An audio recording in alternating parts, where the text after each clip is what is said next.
Welcome to the channel. Let's crack it. Hope you all are doing well.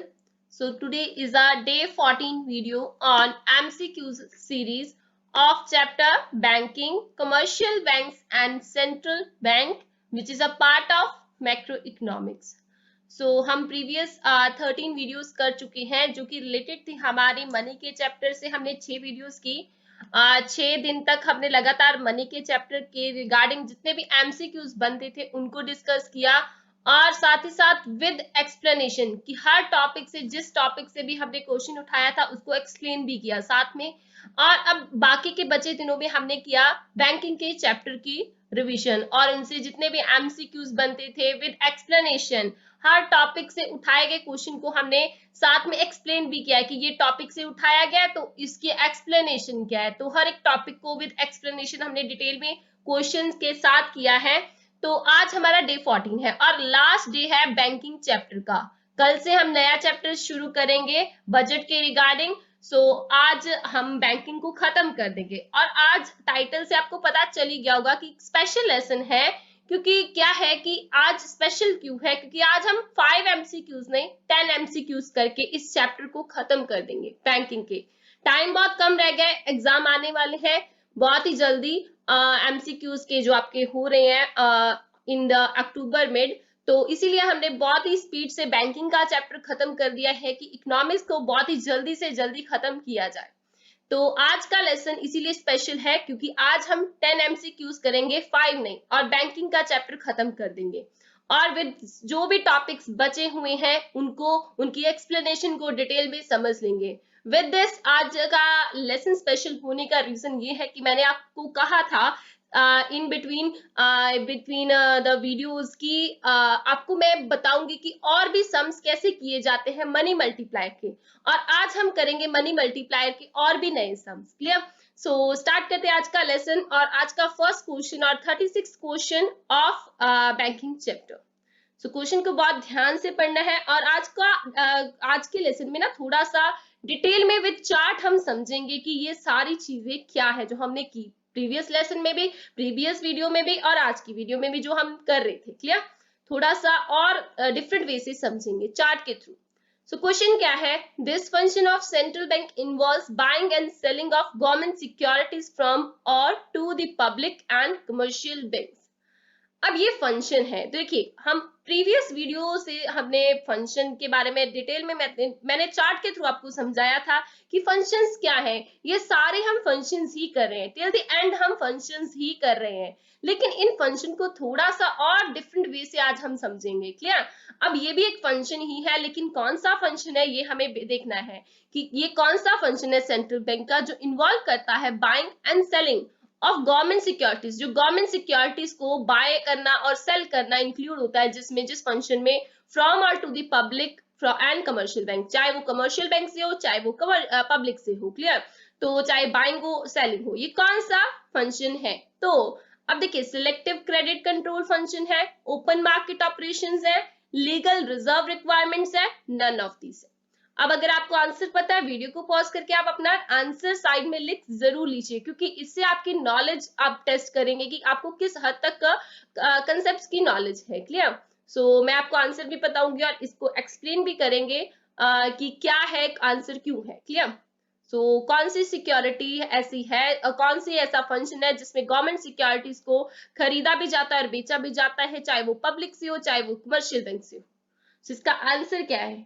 Answer will be here open market operation. So previous video में हमने इसके regarding बात भी की थी, थोड़ा सा टॉपिक इसके बारे में पढ़ा भी था, तो ये इसका आंसर है। लेकिन क्यों है वो देखते हैं। तो देखिए, अब देखिए आंसर तो ऑप्शन बी ही है, ओपन मार्केट ऑपरेशन। लेकिन ये क्या था, हमने ये फंक्शन प्रीवियस वीडियो में बात की थी, controller of money supply and credit. जितने भी फंक्शंस हैं सेंट्रल बैंक के, उन सब में कहीं ना कहीं जो है कहीं ना कहीं इंक्लूड ये चीज होती है कि वो मनी सप्लाई से रिलेटेड होता है। आज हम थोड़ा सा इसको डिटेल में करेंगे कि मनी सप्लाई से कौन कौन से फंक्शंस रिलेटेड है, थोड़ा सा डिटेल में करेंगे, क्योंकि ये बहुत ही बड़ा कंसेप्ट है। हमने छोटा सा खत्म कर दिया ऐसा नहीं चलेगा, थोड़ा सा और डिटेल में अगले क्वेश्चन के साथ इसको डिटेल में समझेंगे कि मनी सप्लाई से कौन कौन से फंक्शंस, कौन कौन से टॉपिक्स रिलेटेड हैं। क्लियर? तो ये कंट्रोलर ऑफ मनी सप्लाई और क्रेडिट फंक्शन है किसका? आरबीआई का। ये हमने पढ़ा था ना, आरबीआई का ये मेन फंक्शन है एक। क्लियर? ये एक फंक्शन है। इसके अंडर हमने पढ़ा था repo rate, bank rate, open market operations. ये रेपो रेट के बारे में और बैंक रेट के बारे में हम प्रीवियस डे के वीडियो में, डे 13 की वीडियो में डिस्कस कर चुके हैं। अगर आपने वीडियो को नहीं देखा, आप चैनल पे न्यू है, तो मैंने आपके लिए डिटेल में लिंक्स डाले हैं जो हम कर चुके वीडियोस हैं। डिस्क्रिप्शन बॉक्स जरूर चेक कर लीजिएगा और साथ ही साथ चैनल पर न्यू है तो चैनल को सब्सक्राइब करना और वीडियोस को एंड तक देखना मत भूलिए, क्योंकि ये बहुत ही यूजफुल वीडियोस हैं आपके लिए। क्लियर?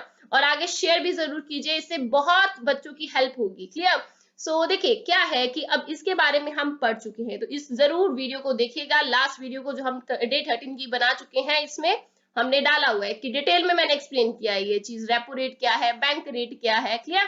सो अब आज जो रिलेटेड आंसर है विद ओपन मार्केट ऑपरेशंस, और भी फंक्शंस हैं। मैंने बोला था केवल यही फंक्शंस नहीं है, रेपो रेट और bank rate, open market operations, यही फंक्शंस नहीं है, और भी फंक्शंस है मनी सप्लाई के, लेकिन उनके बारे में क्वेश्चंस आगे हमने बनाए हुए हैं, डिस्कस करेंगे। अभी ओपन मार्केट ऑपरेशन क्यों है वो देखें। अब जब हम बाइंग एंड सेलिंग करते हैं गवर्नमेंट सिक्योरिटीज, आरबीआई जब करता है, आरबीआई करता है कि बाइंग एंड सेलिंग करता है गवर्नमेंट सिक्योरिटीज की, बाय सेंट्रल बैंक जब की जाती है बाइंग और सेलिंग सेंट्रल बैंक के थ्रू या फिर फ्रॉम सेंट्रल बैंक और to the public commercial banks, RBI क्या करता है, ये सारी चीजें करता है। इसको जो बोलते हैं, क्या बोलते हैं? ओपन मार्केट ऑपरेशंस बोलते हैं। क्यों करता है बाइंग एंड सेलिंग? इसके पीछे क्या मतलब होता है उसका करने का? आरबीआई क्या एक ऑथोराइज्ड है, इसको उसको एक ऑथराइजेशन मिली हुई है कि वो ये कर सकता है टू सेल और purchase treasury bills and government securities. जो गवर्नमेंट सिक्योरिटीज है या ट्रेजरी बिल्स है, वो उनके बेच भी सकता है, खरीद भी सकता है। अब जब बेचता है तो क्यों बेचता है, इसके पीछे क्या रीजन है? जब भी उसको मनी की सप्लाई में कोई गड़बड़ नजर आती है तो ये तब स्टेप्स लेता है, सेल करता है या बाय करता है। तो देखिए जब भी वो सेल करेगा, एक बात ध्यान दीजिए कि जब भी सेंट्रल बैंक ने बेची, कोई सिक्योरिटी को बेचा, बहुत सारे लोगों के पास वो सिक्योरिटी होगी, वो देखेंगे कि क्या आरबीआई ये सिक्योरिटी को बेच दिया है इसने, तो इट मींस क्या है कि लोगों को लगेगा कि it is not so useful, ये अभी यूजफुल नहीं रही होगी सिक्योरिटी, इसीलिए आरबीआई ने इस सिक्योरिटी को बेच दिया। तो वो क्या करेंगे, वो भी बेच देंगे और अपना पैसा वापस ले लेंगे। अपना पैसा वापस लेंगे तो इससे क्या होगा, रिजर्व्स जो है कमर्शियल बैंक के कम हो जाएंगे, रिड्यूस हो जाएंगे। ये सेल करने से कमर्शियल बैंक के जो रिजर्व्स हैं वो रिड्यूस हो जाएंगे और बैंक की एबिलिटी जो क्रेडिट क्रिएट करने की वो कम हो जाएगी, जिससे ऑटोमेटिकली क्या हो जाएगा, डिक्रीज हो जाएगी मनी सप्लाई और इन द इकोनॉमी, इकोनॉमी में जो मनी सप्लाई है वो डिक्रीज हो जाएगी। अब याद रखिएगा सिक्योरिटीज को जब ओपन मार्केट ऑपरेशंस में जो सेल करना है, आरबीआई जब सेल करता है तो उसका मतलब क्या है, उससे मनी सप्लाई कम हो रही है। अब इन ऑपोजिट ऑफ इट कि अगर वो परचेज करता है, सिक्योरिटीज को परचेज करता है सेंट्रल बैंक, उससे क्या होता है, लोगों को लगता है बहुत यूजफुल सिक्योरिटी है तभी इसने परचेज किया है, सो ऑटोमेटिकली लोग भी उसे खरीदना शुरू कर देते हैं। खरीदेंगे तो उससे क्या होगा, रिजर्व क्रिएट होगा, रिजर्व इंक्रीज होगा, रेज करेगी बैंक से अपनी ability to create credit. Clear? So it is all about open market operation. तो कैसे वर्क करता है money supply with the help of open market operations. और जैसे हमने कल भी बोला था कि रेपो रेट में, बैंक रेट में भी ऐसा ही होता है, जब रेट बढ़ जाता है लोगों की बोरिंग कैपेसिटी कम हो जाती है, मनी सप्लाई ऑटोमेटिकली कम हो जाती है। रेट के केस में हमने ये पढ़ा था, और ओपन मार्केट ऑपरेशन में याद रखिएगा सेल और परचेज से वो मनी सप्लाई से खेलता है आरबीआई। क्लियर? सो ये चीजें बेसिक है और इनसे रिगार्डिंग बहुत बार क्वेश्चंस आ चुके हैं, इसीलिए मैंने ये टॉपिक्स बहुत इंपॉर्टेंट है, इसीलिए इन टॉपिक से क्वेश्चन डाले गए हैं। तो हर तरीके से क्वेश्चन आ सकता है। मेन बात यह है कि आपको कंसेप्ट की क्लैरिटी होनी चाहिए माइंड में कि ये क्या है और क्यों होता है। Clear? So now moving to the next question number 37. Name the credit control method which refers to the difference between the amount of loan and market value of security offered by the borrowers against the loan. अभी हमें क्या बताना है, credit control method बताना है। Credit control method के बारे में बताना है which क्या है वो, which refers to the difference between the amount of loan, जिसमें क्या होता है कि difference between the amount of loan and market value of security जो ऑफर की जाती है against the loan, वो क्या है। क्लियर? तो क्रेडिट कंट्रोल मेथड है जिसमें डिफरेंस आ रहा है, जो डिफरेंस जो चीज आ रही है उसे ही बोला जा रहा है, वो जो क्रेडिट कंट्रोल मेथड है। डिफरेंस किसमें, अमाउंट ऑफ लोन में और मार्केट वैल्यू में। अब देखिए अमाउंट ऑफ लोन और market value of the security offered by the borer. अब देखिए कभी भी अगर हम लोन लेने जाते हैं, जब भी बैंक के पास गए लोन लेने के लिए, फॉर लोन लेने के लिए बैंक के पास गए, बैंक ने ऐसे ही तो आपको पैसे दे नहीं दिए, बैंक आपको बदले में देगा पैसे, लेकिन किसके बदले में?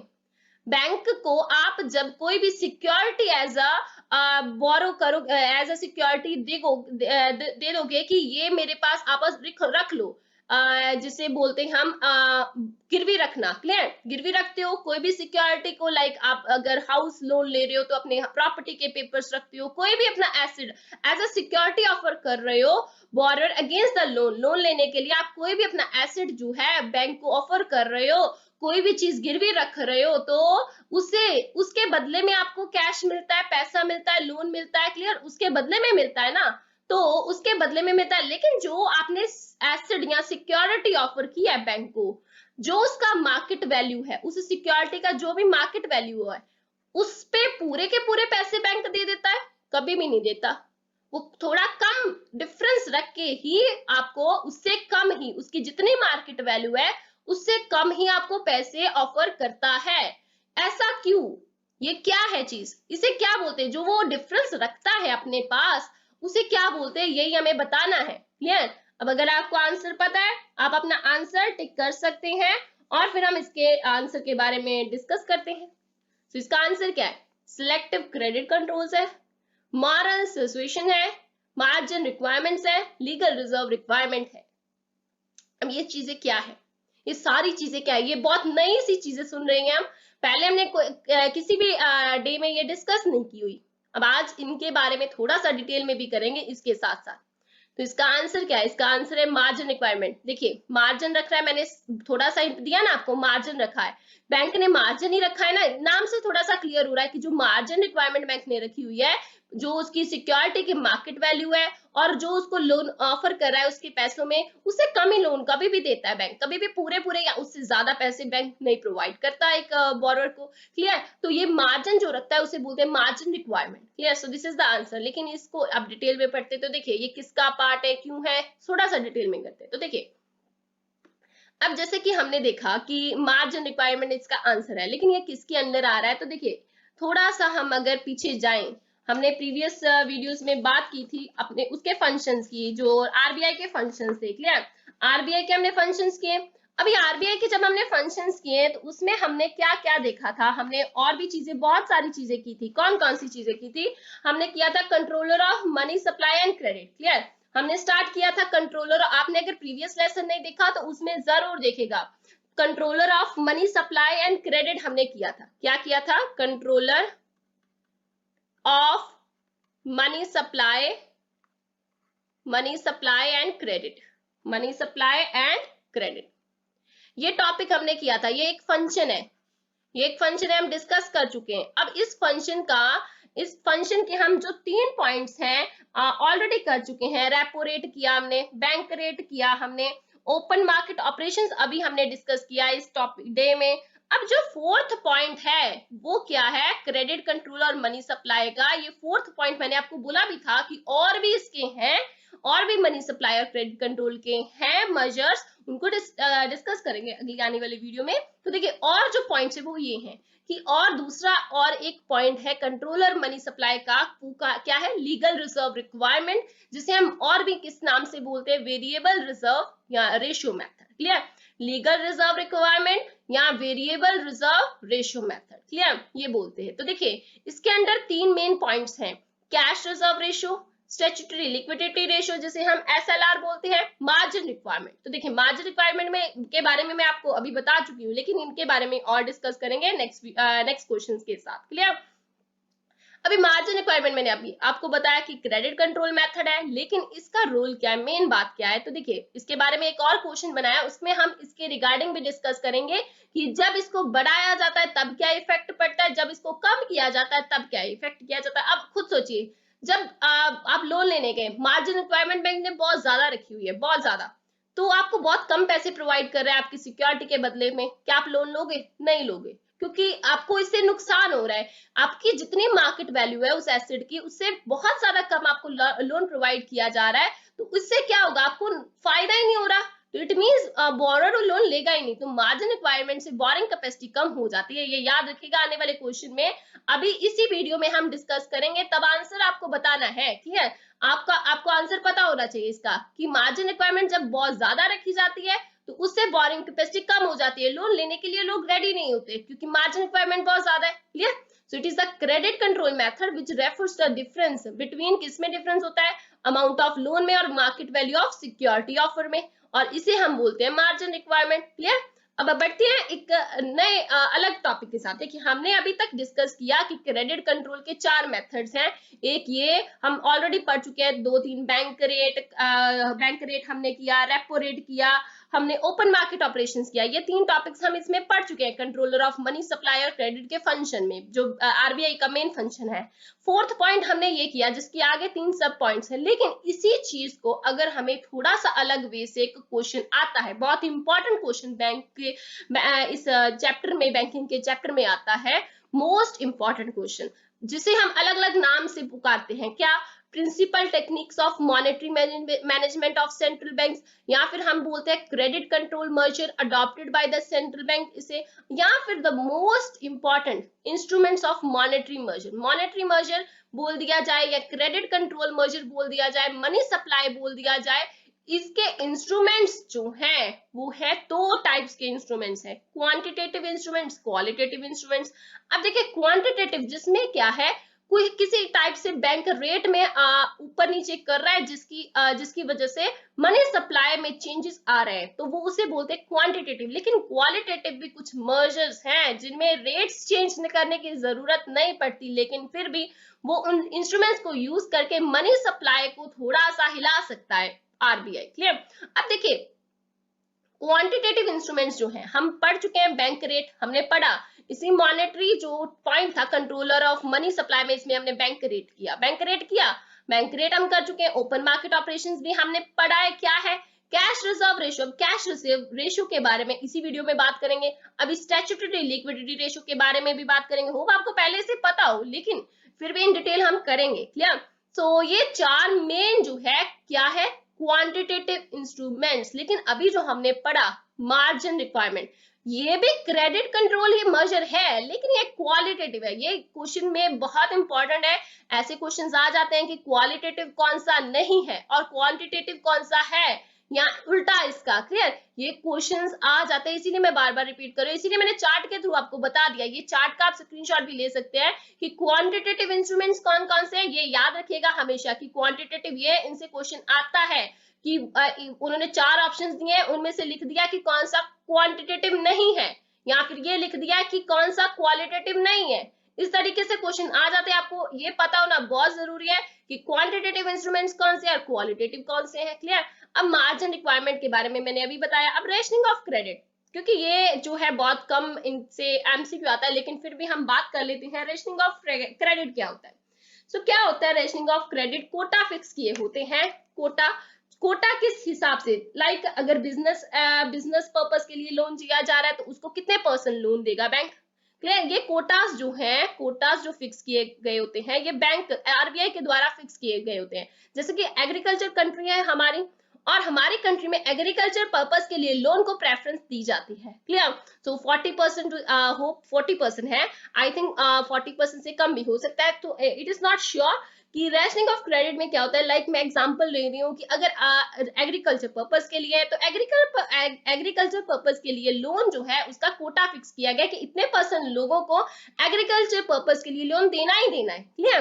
किसी को ऐसा नहीं है कि अगर कोई आ गया तो नहीं देंगे, तो हमारे पास एबिलिटी नहीं है देने की, ऐसा नहीं होता। वो कोटा जो फिक्स किया है उसको फिल करना है। जैसे आप हमारी कंट्री में तो ये कोटा का मेन है कि जैसे कोई कैटेगरीज के हिसाब से जब हम एडमिशंस लेते हैं या कुछ है, वो कोटास जो फिक्स हुए वही एज एग्जांपल आप ले सकते हो लोन के कैटेगरी में। क्लियर? तो अब डायरेक्ट एक्शन, अब देखिए कोई भी अगर गलत काम कर रहा है, कोई भी कमर्शियल बैंक या कोई भी फाइनेंशियल इंस्टीट्यूशंस कोई गलत काम कर रहा है, इन केस एनी अगर उस गलत काम करता हुआ पकड़ा जाता है, तो सेंट्रल बैंक के पास ये डायरेक्ट एक्शन इनिशिएट कर सकता है अगेंस्ट द मेंबर बैंक। जो मेंबर है in case there is no comply, अगर वो कोई भी कंप्लाई नहीं कर रहा रूल्स को डायरेक्टर्स ने जो बनाया विद, तो उसको उसके खिलाफ वो बैंक के खिलाफ एक्शन ले सकता है, डायरेक्ट एक्शन। तो ये डायरेक्ट एक्शन भी बहुत इंपॉर्टेंट रूल है। तो इसी वजह से क्या है कि सुपरवाइजर बोला जाता है कि वो एक सुपरवाइजर बैंक है आरबीआई, वो कभी भी कोई भी एक्शन ले सकता है। क्लियर? मॉरल सिचुएशन, तो मॉरल सिचुएशन में क्या होता है कि सेंट्रल बैंक, जो सेंट्रल बैंक होता है उसका मेन रोल होता है मॉनेटरी पॉलिसी जो उसने अडॉप्ट की होते हैं उनको पॉजिटिवली भी और नेगेटिवली भी। क्लियर? अगर हम देखें तो देखिए पॉजिटिवली अगर देखें तो पॉलिसी जो है सेंट्रल बैंक की मॉरल ग्राउंड्स जो है फुलफिल होनी चाहिए, जो मॉरल वैल्यूज बनी हुई हैं वो हर एक बैंक को फुलफिल करना चाहिए। लाइक कस्टमर के साथ अच्छे बिहेव करना, सेंट्रल बैंक का पूरा कंट्रोल होता है कमर्शियल बैंक्स के साथ कि अगर वो केयर कर रहे हैं, पूरी एडवाइस उसकी मान रहे हैं, तो वो क्या है मॉरल मॉरल वैल्यूज, जैसे हम नॉर्मल लैंग्वेज में बोलते हैं तो मॉरल वैल्यूज का फुलफिल करना वो क्या होता है moral situation. Clear? Selective credit control. Clear? Selective credit control में क्या है, दो वेज से हम चल सकते हैं, पॉजिटिवली और नेगेटिवली भी। तो पॉजिटिवली ये होगा कि using measures of channel credit to particular sector, like कि अगर हम पर्टिकुलर सेक्टर को पकड़ लिया है एक बैंक ने, उसको सिलेक्टिव क्रेडिट कंट्रोल की इसका कंट्रोल करना है। क्लियर? तो प्रायोरिटी सेक्टर सेट कर दिए जाते हैं कि इसको लोन देना है, इसको नहीं देना। तो अगर नेगेटिवली अगर उसको पकड़ लिया जाए तो वो रिस्ट्रिक्ट हो गया ना, क्योंकि बाकी सेक्टर्स क्या बुरे हैं उनको लोन नहीं दिया जा रहा। सो इसको दोनों पॉइंट ऑफ व्यू से समझाता जा सकता है। क्लियर? लेकिन ये एक इनसे एमसीक्यूज बहुत कम आते हैं, इसीलिए मैंने इनको डिटेल में नहीं करवाया। क्लियर? सो बहुत कम एमसीक्यूज आते हैं, लेकिन इन से क्वेश्चन पूछा जा सकता है लाइक रीजंस वगैरह में, लेकिन एमसीक्यूज का पेपर हो रहा है तो उस पॉइंट ऑफ व्यू से इनसे क्वेश्चंस कम आते हैं। Clear? So now moving to the next question. तो थोड़ा सा हमने ये चार्ट के थ्रू समझ लिया, लेकिन इनमें क्वेश्चन कैसे आ सकते हैं मैंने आपको बता दिया कि पॉइंट्स पूछे जा सकते हैं, पॉइंट्स के नाम आपको पूछे जा सकते हैं, वो याद होने चाहिए। Clear? So now moving to the next question number 38. What will be the effect of increase in the repo rate on the money supply? अभी हमने थोड़ा सा पढ़ा रेपो रेट के बारे में, पिछले डे की वीडियो में हमने रेपो रेट के बारे में पढ़ा था। आज भी मैंने रेट्स के बारे में बता रही हूँ बार बार आपको कि क्या इफेक्ट होता है। अब देखिए इसमें क्वेश्चन में क्या है, अगर इंक्रीज होता है रेपो रेट जो है इंक्रीज हो रहा है, तो उसका मनी सप्लाई पर क्या रोल होता है, क्या इफेक्ट पड़ता है। Money supply will increase, money supply increase हो जाती है, money supply will decrease, money supply decrease हो जाती है, money supply will remain same, money supply same रहती है, money supply will initially increase and then it will decrease, पहले increase होते हैं फिर डिक्रीज हो जाते हैं। क्या इसका इफेक्ट पड़ता है, सोचिए जरा अगर आपको पता है तो मनी सप्लाई का इफेक्ट मनी सप्लाई पर क्या इफेक्ट पड़ता है रेपो रेट का। अगर रेपो रेट इंक्रीज होता है, मैंने आपको बार बार बोला है कि अगर रेट बढ़ता है बोरिंग कैपेसिटी लोगों की कम हो जाती है, कि वो बोरो कम करते हैं, उससे क्या होगा, बोरो कम करेंगे तो ऑटोमेटिकली मनी सप्लाई कम हो जाएगी, तो मनी सप्लाई विल डिक्रीज। तो ये हमारा आंसर हो जाएगा। याद रखिएगा अगर रेपो रेट बढ़ा है तो उससे क्या होगा कि आगे ऑटोमेटिकली जो है बैंक्स, क्योंकि रेपो रेट क्या था हमने पढ़ा था कि शॉर्ट टर्म नीड्स के लिए जब भी कमर्शियल बैंक्स को आरबीआई से नीड पड़ती है वो लोन लेते हैं, तो आरबीआई जो है ज्यादा रेट पर उनको लोन देता है, तो ऑटोमेटिकली वो भी आगे जो है पब्लिक को लेंडिंग करेंगे ऑन द हायर रेट्स। तो हायर रेट्स पर करेंगे तो लोग लोन लेने के लिए रेडी नहीं होंगे, लोग लोन नहीं लेंगे तो क्रेडिट क्रिएशन कम होगी, क्रेडिट क्रिएशन कम होगी तो उससे ऑटोमेटिकली क्या होगा कि जो सप्लाई है मनी सप्लाई है वो डिक्रीज हो जाएगी। सो इसका आंसर क्या होगा, मनी सप्लाई डिक्रीज। अब इसकी जगह पर अगर डिक्रीज लग गया, अगर इसकी जगह पर डिक्रीज वर्ड लिख दिया तो फिर इसका आंसर क्या बन जाएगा, मनी सप्लाई विल इंक्रीज। ये याद रखिएगा कि ये बहुत इंपॉर्टेंट है, आपको उसका उल्टा भी पता होना चाहिए कि अगर इसका इफेक्ट अगर डिक्रीज हो गया इफेक्ट विल डिक्रीज और इन द रेपो रेट अगर डिक्रीज हो रहा है मनी सप्लाई पर क्या इफेक्ट पड़ रहा है फिर। क्लियर? तो अगर रेपो रेट डिक्रीज हो रहा है तो money supply automatically will increase. Clear? So now moving to the answer. Answer क्या है इसका, money supply will decrease. Clear? Explanation पर चलते तो देखिए जैसे कि इसका मीनिंग हम प्रीवियस वीडियो में डिस्कस कर चुके हैं, तो आज डिटेल में नहीं करेंगे, सिर्फ ये पॉइंट्स रेट के रिगार्डिंग ही पढ़ेंगे। क्लियर? तो रेपो रेट क्या है हमने पढ़ा कि at which central bank of the country RBI जैसे इंडिया में है lends money to the commercial bank to meet their short term needs. Clear? अब इसमें क्या होता है, and increase in repo rate increase the cost of borrowing. Clear? From the central bank, इससे क्या होगा रेपो रेट से इंक्रीज हो जाएगी कॉस्ट ऑफ बोरिंग। क्लियर? और it force a commercial bank to increase their lending rates. इससे automatically commercial banks भी इससे फोर्सफुली वो अपना लेंडिंग रेट भी इंक्रीज कर देंगे, जिससे क्या होगा, डिक्रीज हो जाएगी, डिस्करेज हो जाएगी borings from taking loans. Discourage borers को क्या होगा कि वो डिस्करेज हो जाएंगे कि लोन नहीं लेना, क्योंकि रेट तो बहुत हाई पर मिल रहा है लोन। क्लियर? जिससे क्या होगा, रिड्यूस हो जाएगी एबिलिटी कमर्शियल बैंक्स की टू क्रिएट क्रेडिट क्रिएट नहीं होगा तो मनी सप्लाई ऑटोमेटिकली क्या हो जाएगी, डिक्रीज हो जाएगी। Clear? So this is all about the money supply के रेट से क्या लिंक है, रेपो रेट का क्या लिंक है। अब आगे पढ़ते हैं तो देखिए next question number 39 refers to the minimum percentage of net demand and time liability to be kept by the reserve by the commercial banks with the central bank। अब बहुत इंपॉर्टेंट क्वेश्चन है, बेसिक मीनिंग है किसी चीज का, अगर आपको पता है तो आंसर जरूर दीजिएगा। सो ये क्या, कौन सा ऐसा रेट है जिसमें क्या होता है, minimum percentage of net demand. अब नेट डिमांड क्या होता है, डिमांड डिपॉजिट, जो नेट डिमांड डिपॉजिट्स होते हैं ना, हम ऑलरेडी इनके बारे में बहुत बार डिस्कस कर चुके हैं। तो अगर आपको नहीं पता, इनका बेसिक नॉलेज नहीं है, तो प्रीवियस वीडियोस जरूर देखिएगा। क्लियर? डे 1 की 2 की वीडियोस, उनमें हमने डिटेल में इनके बारे में पढ़ा है कि डिमांड डिपॉजिट्स क्या है, नेट डिमांड डिपॉजिट क्या है, और टाइम लायबिलिटी के बारे में भी हम कर चुके हैं डिस्कस, की जो विद द टर्म किसी टाइम पीरियड से रिलेटेड हो, फिक्स टाइम पीरियड के, लाइक एफडीज के बारे में हमने पढ़ा था, ये इसकी एग्जांपल्स है।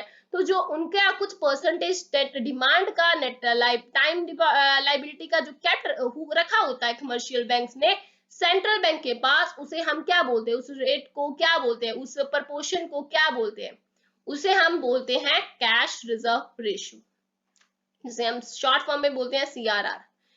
क्लियर? तो जो कि इस क्या है, जो कि हमने देखा ना, ये क्या था प्रीवियस क्वेश्चन में हमने डिस्कस किया, legal reserve requirement. Clear? Variable reserve ratio, जो कि चेंज, वेरिएबल नाम क्यों पड़ा इसका, क्योंकि ये चेंजेबल है, ये रिजर्व बैंक कभी भी इनको चेंज कर सकता है, इसीलिए ये क्या है, वेरिएबल है। क्लियर?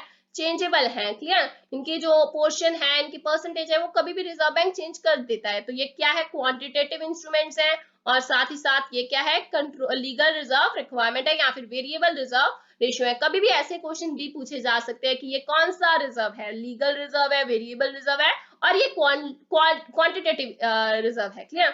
सो अब देखिए ये हमारा आंसर आ गया, तो बाकी ऑप्शंस गलत हो जाएंगे। क्लियर? इसके आंसर पर चलते हैं तो देखिए आंसर में सिंपल सा इसका आंसर लिखा हुआ है कैश रिजर्व रेशियो। इसको क्या बोला गया, मिनिमम परसेंटेज जो नेट डिमांड का या टाइम लायबिलिटी का कैप रखा होता है कमर्शियल बैंक्स ने सेंट्रल बैंक के पास, उसे बोला जाता है। अब देखिए इसमें क्या होता है, इसमें मनी सप्लाई से ये कैसे लिंक है, जब सीआरआर बढ़ा यानी कि कैश रिजर्व रेशियो बढ़ा, excess reserve of commercial bank हो गए, कम हो गए। क्लियर? जो एक्सेस था रिजर्व्स का कमर्शियल बैंक के पास जो रिजर्व था वो क्या हो गया, कम हो गया। सीआरआर बढ़ने से क्या हो गया, क्योंकि उन्हें पैसा अपना ज्यादा अमाउंट में सेंट्रल बैंक के पास रखना पड़ा, तो उससे क्या हो गया, उनका जो रिजर्व है वो कम हो गया। क्लियर? तो उससे क्या होगा, रिजर्व कम हो जाएगा, तो मनी सप्लाई, वो लोन कम देंगे, लोगों को लोन कम देंगे, तो मनी सप्लाई भी क्या हो जाएगी, कम हो जाएगी। क्लियर? तो रेट बढ़ने से ऑटोमेटिकली क्या होता है, मनी सप्लाई कम हो जाती है। Clear? Now moving to the next question, what happen when there is an increase in margin requirements? क्या होता है जब margin requirement इंक्रीज हो जाती है। मैंने बोला था आपको ये क्वेश्चन आएगा, बहुत ध्यान से सुनिएगा। अब ये आंसर बताने की कोशिश जरूर कीजिएगा, अपना आंसर जरूर साइड में लिखने की कोशिश कीजिएगा, इसका आंसर क्या होगा। What happen when there is an increase in margin requirement? जब इंक्रीज हो जाती है मार्जिन रिक्वायरमेंट, तो क्या होता है, ऑटोमेटिकली लोग जो है लोन नहीं लेंगे, कम हो जाएंगे लेना, क्योंकि उनको क्या है, फायदा ही नहीं हो रहा उससे, जो उनकी मार्केट वैल्यू है सिक्योरिटी की वो ज्यादा है, और ऑटोमेटिकली उनको लोन कम मिल रहा है, उसके बदले में बहुत ज्यादा मार्जिन रखी हुई है बैंक ने, तो it will reduce the borrowing capacity and money supply. So ये आंसर हो जाएगा इसका, ये गलत हो जाएगा, ये भी गलत और ये भी गलत। क्लियर? सो आंसर देखते हैं इसका, answer option A, reduces the borrowing capacity and money supply. Automatically इससे क्या होगा, मनी सप्लाई कम हो जाती है। याद रखिएगा कि अगर मार्जिन रिक्वायरमेंट ज्यादा है तो उससे मनी सप्लाई कम हो जाती है। क्लियर? तो इससे क्या है, अभी इसमें मार्जिन रिक्वायरमेंट है, कोई भी ऐसा रेट नहीं है, रेट इंक्रीज, क्यों इसे क्वालिटेटिव बोला जाता है, तो देखिए इसमें कोई रेट रखा नहीं गया कि इतना रेट है, रेट ये अपना बैंक अपने हिसाब से चल रहा है कि मार्जिन रिक्वायरमेंट मैंने ज्यादा रख दिया, तो उससे क्या होगा, उससे ऑटोमेटिकली क्या हो जाएगा, क्रेडिट कंट्रोल को इफेक्ट करेगा, ये चीज मनी सप्लाई को इफेक्ट करेगी। क्लियर? तो मनी सप्लाई को इफेक्ट करती है, लेकिन it is a qualitative instrument. Clear? it is a credit control method which refers to the difference between the amount of loan and market value of security offered by the borers against the loan, and ये क्या कहता है, reduce कर देता है boring capacity को और money supply को। When there is an increase in margin requirement and vice versa. Clear, इसका उल्ट भी हो सकता है। क्लियर, कि अगर ये बोरिंग अगर मार्जिन रिक्वायरमेंट कम कर दी जाए तो मनी सप्लाई उससे क्या हो जाती है, बढ़ जाती है। लोग लोन लेने के लिए होते हैं, रेडी होते हैं कि ये अभी उन्होंने मार्जिन कम रखी हुई है, लोन ले लेते हैं। क्लियर, सिक्योरिटी की वैल्यू के बदले में हमें बहुत ही थोड़ा सा मिनिमम मार्जिन पर उन्हें मिल रहा है लोन, तो वो रेडी हो जाते हैं लोन लेने के लिए। क्लियर, तो इसका रिवर्स भी हो सकता है। तो बहुत ध्यान से क्वेश्चन का आंसर दीजिए पेपर में इसके regarding. Now moving to the next question number 41। तो आज हम 10 क्वेश्चंस करने वाले हैं बहुत ही जल्दी। हमारे आज का ये बैंकिंग का चैप्टर फिनिश हो जाएगा। So dash reserve refers to that portion of the total deposits of the commercial bank which it has to be keep with itself in the form of liquid asset. अब जरा सोचिए, जो commercial banks जो हैं proportion है money का अपने पास रखते हैं, उन्हें क्या बोलते हैं। अभी पहले हमने क्वेश्चन किया, जो प्रपोर्शन वो मनी का रिजर्व बैंक के पास रख रहे हैं, आरबीआई के पास रखे होते हैं, उसे क्या बोलते हैं, उसे कैश रिजर्व बोलते हैं। तो वो तो गलत हो जाएगा। बैंक रेट के बारे में हमने पूरा पढ़ा था कि वो तो लोन लेते हैं, किसके बदले में, लॉन्ग सम सिक्योरिटीज, लॉन्ग पीरियड के लिए लोन लेते हैं जब कमर्शियल बैंक्स आरबीआई से, तो उसको भी नहीं बोल सकते क्योंकि ये तो पैसा रख रहे हैं ना, अपने पास रख रहे हैं, तो उसका बैंक रेट से कोई लिंक नहीं है। अब ये शॉर्ट टर्म के रिलेटेड है, ये भी नहीं है। तो आंसर इसका हो जाएगा statutory liquidity ratio, SLR. Clear, तो सिंपल वे से इसका आंसर क्या है, स्टैट्यूटरी लिक्विडिटी रेशियो। अब इसमें भी रेट का सेम ही केस है, अगर रेट बढ़ गया, रेट अगर उन्होंने अपना एसएलआर ज्यादा रखा हुआ है बैंक ने अपने पास, उससे उनके पास रिजर्व्स कम हो जाएंगे, रिजर्व्स कम हुए तो उससे लोन वो कम देंगे, लोन कम देंगे तो ऑटोमेटिकली उससे मनी सप्लाई भी कम हो जाएगी। Clear, so this is the same effect of rate here also. Clear, so statutory liquidity ratio का भी सेम इफेक्ट है। Clear, so now moving to the next question number 42। तो देखें, ये हमारा थ्योरेटिकल लास्ट क्वेश्चन है, इसके बाद हम 3 प्रैक्टिकल क्वेश्चंस करेंगे। सो क्वेश्चन नंबर 42 फ्रॉम, ये भी बहुत इजी क्वेश्चन है अगर आपने पढ़ा है, थोड़ा सा अलग वे से लिखा है। From which of the following changes the reserve bank of India will increase the money supply. कौन से ऐसे चेंजेस हैं जिनसे रिजर्व बैंक ऑफ इंडिया जो है इंक्रीज कर सकता है मनी सप्लाई को। मनी सप्लाई को इंक्रीज करने की बात हो रही है, यहाँ पे मनी सप्लाई को इंक्रीज करने की बात हो रही है, जरा ध्यान से पढ़िएगा। पॉइंट्स है, पॉइंट्स को राइज इन रेपो रेट। अब राइज करेगा रेपो रेट से, उससे क्या होगा, हमने पढ़ा ना अभी, उससे तो मनी सप्लाई कम होती है। Purchase of securities in the open market, अब सेल करने से हमने पढ़ा था कि अगर वो ओपन मार्केट ऑपरेशन में सेल करता है सिक्योरिटीज को, तो तब क्या होता है, लोगों को भी लगता है कि अभी रिजर्व बैंक ही बेच रहा है तो हम भी बेच देते हैं, अपना पैसा वापस ले लेते हैं। उससे क्या होता है, पैसा वापस चला गया तो मनी सप्लाई ऑटोमेटिकली कम हो जाती है। तो सेल करने से ये होता है, लेकिन परचेज करने से उल्टा होता है। तो इट मींस ये इंक्रीज करता है मनी सप्लाई में। तो this is the correct point 2 तो आएगा ही आएगा। अभी RBI increases the margin from 20 to 30%। RBI ने क्या कर दिया, मार्जिन रिक्वायरमेंट को इंक्रीज कर दिया। मार्जिन रिक्वायरमेंट के इंक्रीज होने से क्या होता था, इंक्रीज होती है, बोरिंग कैपेसिटी कम हो जाती है। बोरिंग कैपेसिटी कम हो जाती है तो उससे लोन लेने की कैपेसिटी जब कम हो गई तो मनी सप्लाई ऑटोमेटिकली कम हो जाती है। तो ये भी हमारा पॉइंट गलत हो जाता है। तो बचा लास्ट पॉइंट, वो भी चेक कर लेते हैं। RBI reduces the cash reserve ratio. अब आरबीआई ने सीआरआर को कम कर दिया। सीआरआर को कम कर दिया, जब सीआरआर को कम करने से ऑटोमेटिकली क्या होगा, लोन लेने की कैपेसिटी बढ़ जाएगी। लोन ज्यादा लेंगे लोग तो उससे क्या होगा, लोन ज्यादा लेंगे तो उससे क्या होगा, मनी सप्लाई भी इंक्रीज होगी। तो मनी सप्लाई किन किन पॉइंट से इंक्रीज हो रही है, 2 और 4। तो हमारा आंसर ऑप्शन डी हो जाएगा। क्लियर, सो आंसर चेक करते हैं। सो आंसर हमारा ऑप्शन डी ही है, 2 और 4। और अब इसकी एक्सप्लेनेशन में यही चीज है कि reserve bank of India increase कर देता है money supply when purchase of securities in the open market operation. RBI reduces the cash reserve ratio. अब ये यहाँ पर ये भी हो सकता था, RBI reduces the SLR also. Clear, जितने भी हमने पॉइंट्स किए उनको vice versa point view point से भी पढ़िएगा और सीधे पॉइंट से भी पढ़िएगा। क्लियर, हर एक पॉइंट ऑफ व्यू से पढ़िएगा, उससे आपको कंसेप्ट क्लियर होंगे।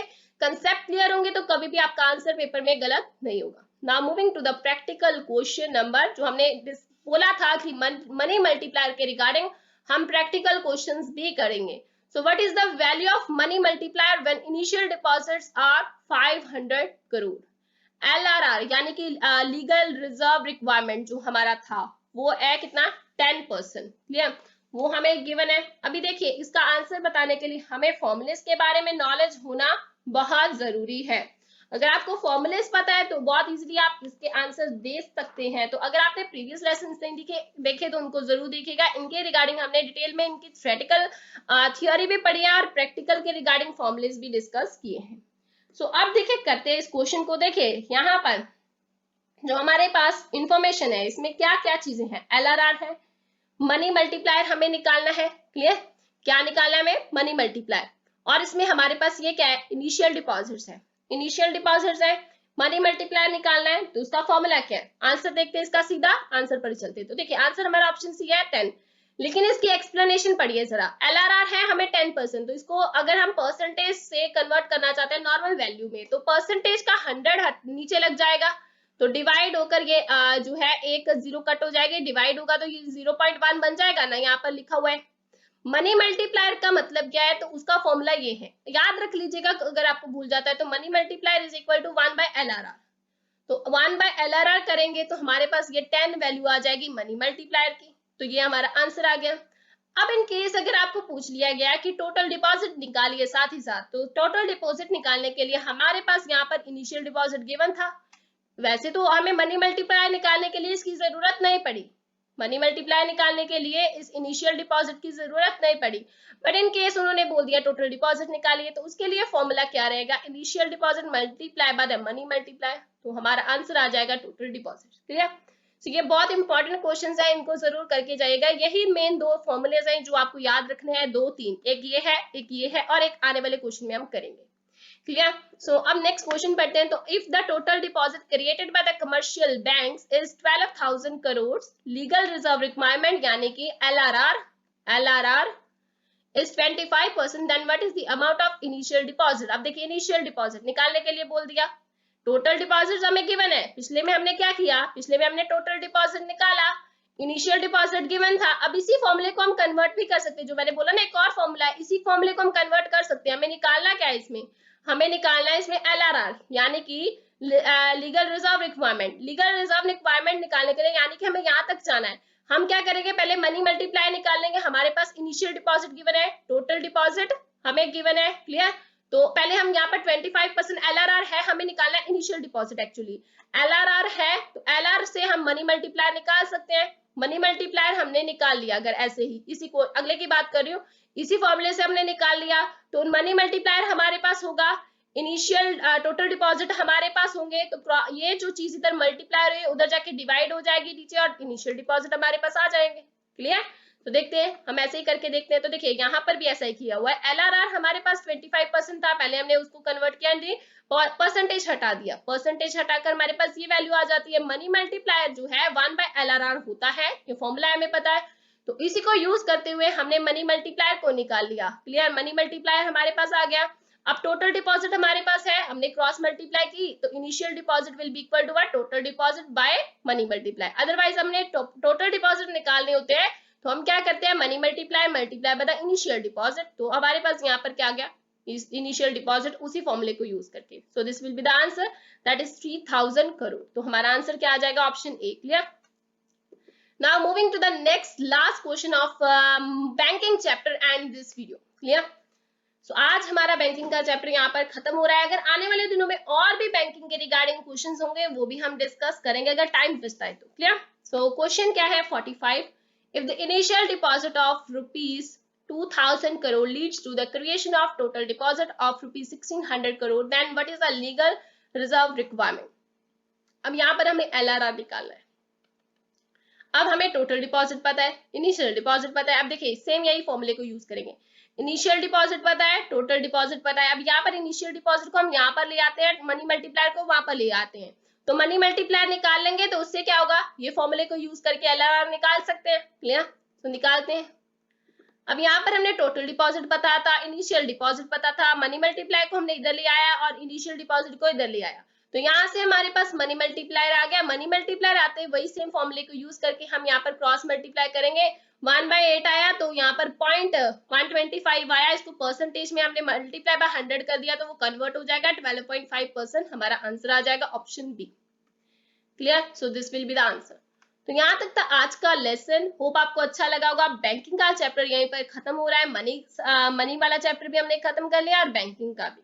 तो होप आपको वीडियोस अच्छी लग रही हैं। तो अगर अच्छी लगती है वीडियो को लाइक शेयर और कमेंट करके जरूर बताइए, इससे मोटिवेशन मिलता है। और आने वाले वीडियोस के साथ इसी तरीके से जुड़े रहने के लिए चैनल को सब्सक्राइब करना और वीडियोस को आगे शेयर करना मत भूलिए। तो मिलते हैं नेक्स्ट नए लेसन के साथ, कैपिटल बजट के साथ। तो thank you so much regarding this video. Thank you.